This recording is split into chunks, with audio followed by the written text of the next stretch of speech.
সাগর দত্ত হাসপাতালে হামলার ঘটনায় ইতিমধ্যে 4 জনকে গ্রেফতার করে ব্যারাকপুর আদালতে পেশ করেছে পুলিশ। এছাড়াও রোগীর পরিজনের মধ্যে আরো 2 জন আত্মসমর্পণ করেছেন কামারহাটি থানায়, এমনটাই সূত্রের খবর। জাকির সাউ এবং রঞ্জিত সাউ নামে 2 জনকে সোমবার কামারহাটি থানার পুলিশ মেডিকেল টেস্টের পর ব্যারাকপুর মহকুমা আদালতে পেশ করে।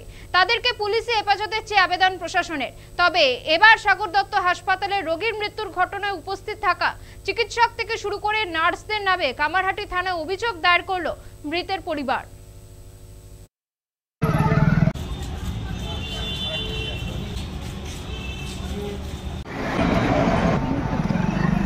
দেখুন, যে ঘটনাটা ঘটেছে সেটা অত্যন্তই নিন্দনীয়।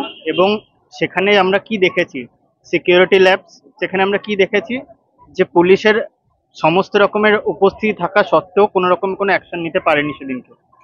তাহলে আমরা এখানে একটা ইনসিকিউরিটি ফিল করছি। সেই রেসপেক্টে আমাদের এই আন্দোলন এবং এই আন্দোলনের চাপেই এই 4 জনকে গ্রেপ্তার এবং 2 জন নিজের থেকে আত্মসমর্পণ করেছে। কিন্তু এটাও দেখতে হবে যে এই ঘটনা এটা প্রথম নয়। এই ঘটনা কিন্তু প্রতিনিয়তই, হয়তো আপনার সঙ্গে যখন আমি কথা বলছি, গ্রামের কোনো একটা কোণে কোনো হাসপাতালে ঠিক একই ঘটনা আরেকবার হতে চলেছে।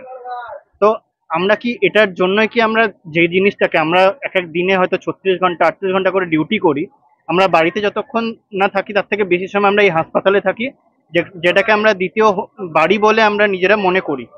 তো সেখানে এসে যদি আমরা নিজেরাই মানে সুরক্ষিত বোধ না করি, সেখানে আমরা কি করে বলতে পারবো যে আমরা এইরকম ডিউটি আবার পরিষেবা একইভাবে শুরু করতে পারবো? চিকিৎসার কি গাফিলতি হয়েছে না হয়েছে সেটা বলার জন্য যেরকম আইন আছে, তার জন্য নির্দিষ্ট ব্যবস্থা রয়েছে তার নিয়ে অভিযোগ করার জন্য।